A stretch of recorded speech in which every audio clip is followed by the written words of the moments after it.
Hello everyone and welcome back yet again to another daily update video. I hope you're all having an amazing week. Currently it is Tuesday and let's get right to the charts, as we do have some very important things that we need to cover, and that is starting off with Bitcoin.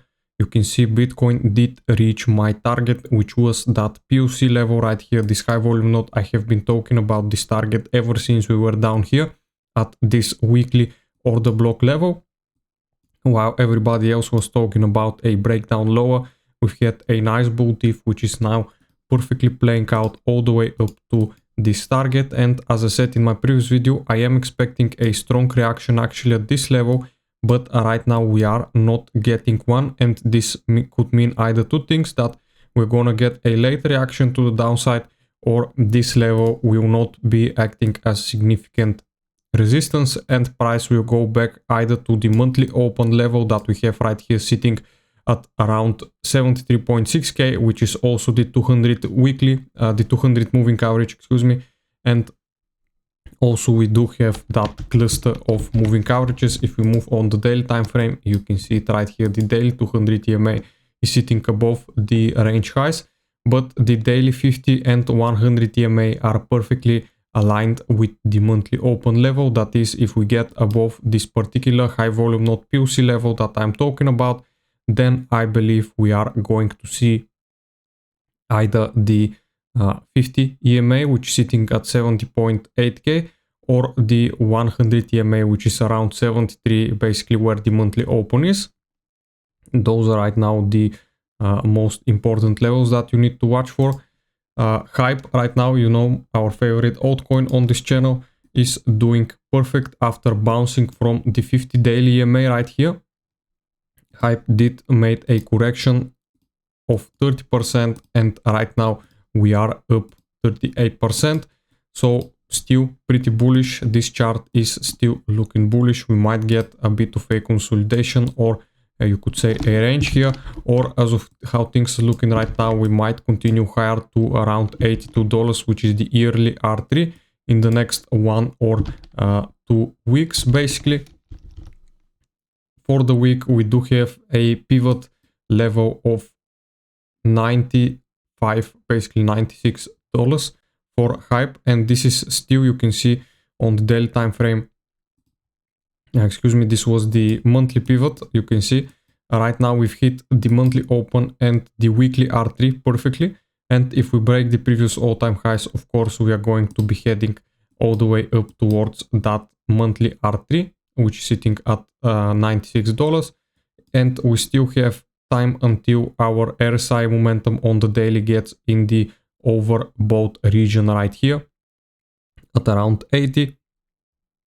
So potentially Hype is still pretty strong. Solana also trying right now to recover. As you can see, we are approaching that value area low of this range that we have broken down. Let me just do it like this, so it takes this price action into right here, this volume from this candle. Basically, value area low sitting at around 79, POC is at 85, and value area high is at $90.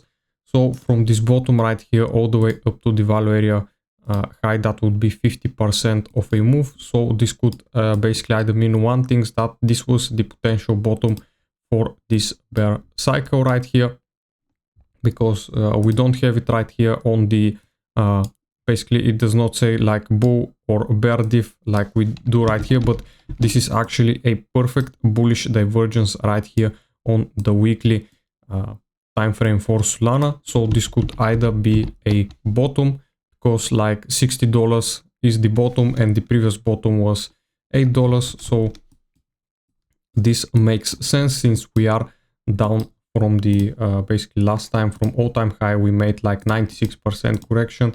And right now from the all-time high we made like 79% correction.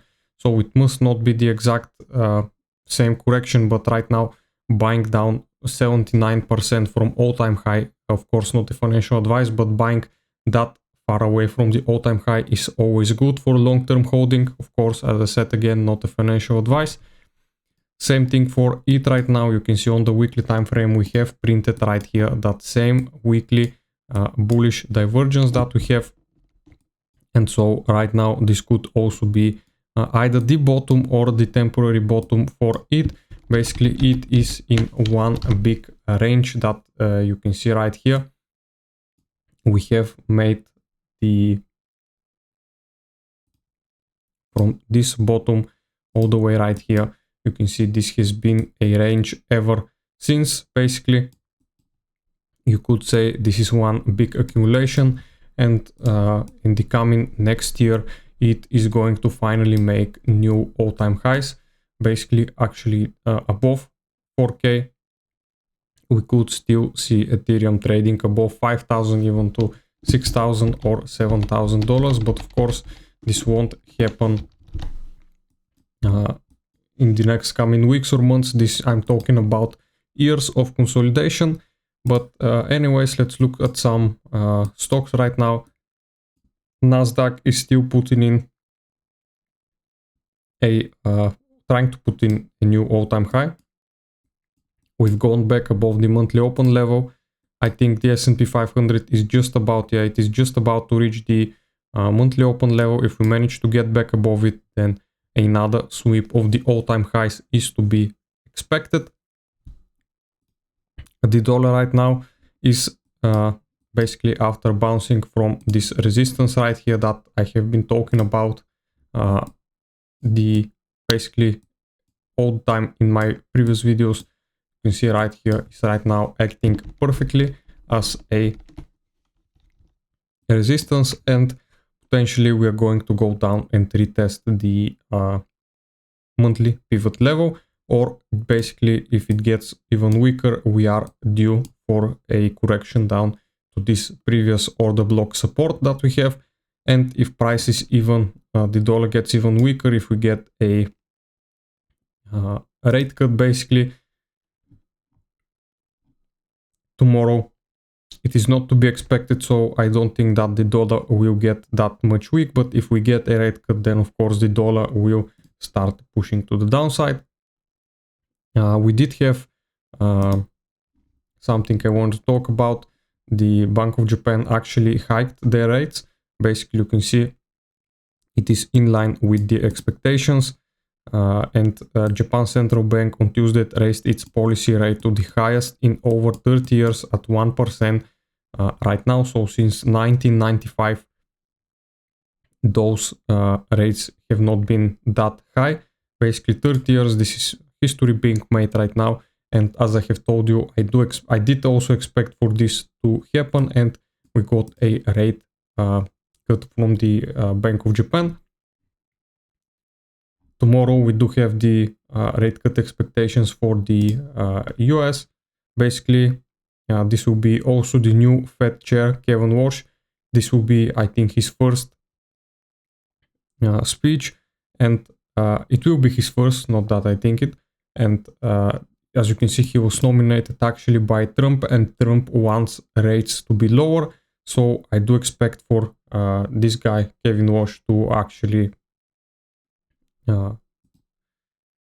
cut the rates before, maybe not in this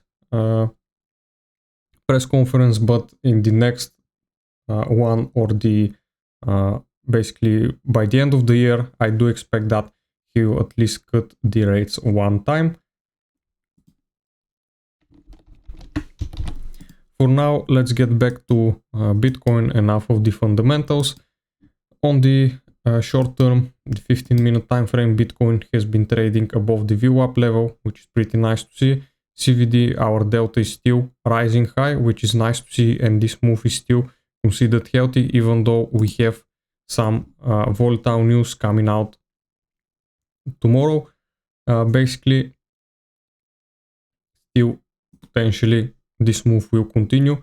We might get a fake out to the downside once we get the FOMC meeting, but still I believe if this move flips the POC level right here, we could continue like another 10% to the upside.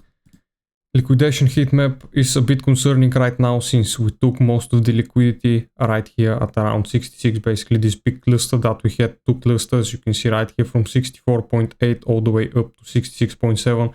and a bit above it we took this massive cluster of millions and millions of liquidations, and right now the next clusters are to the downside actually. But of course this doesn't mean that we cannot first go to the upside before we actually come back down to grab this liquidity which is remaining to the downside. Fear and Greed index right now is at 25. Not that much has changed. Spot ETFs, we've got another outflow, but this time you can see the last 3 days have not been that massive, and it has mostly been the other institutions selling off and not BlackRock. BlackRock has been starting to accumulate Bitcoin again at those prices, which is pretty nice to see. Long versus shorts ratio right now is pretty decent. We have more longs on the overall major exchanges, and also on Hyperliquid the bigger whales are massively sitting in long positions, so this is also pretty nice and gives us confidence to continue this move to the upside. Where smart money is, this is exactly on that side that you want to be. I believe that this would cover it for today, guys. Hope you liked the video, and I'll see you again in the next one. Bye.